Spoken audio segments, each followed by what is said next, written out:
So here's how to set up a shrine theme on Shopify. But before we start, if you want to try out Shopify for free, click on my link down in the description. So once you log in or sign up using my link, you will be redirected to this page over here.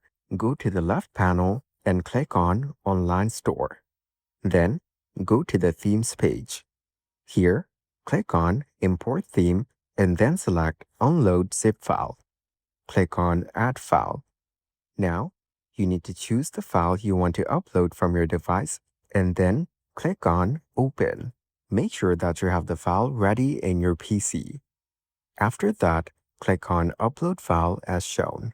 So not only a shrine theme, this way you can put any theme that you want on Shopify. And that's it.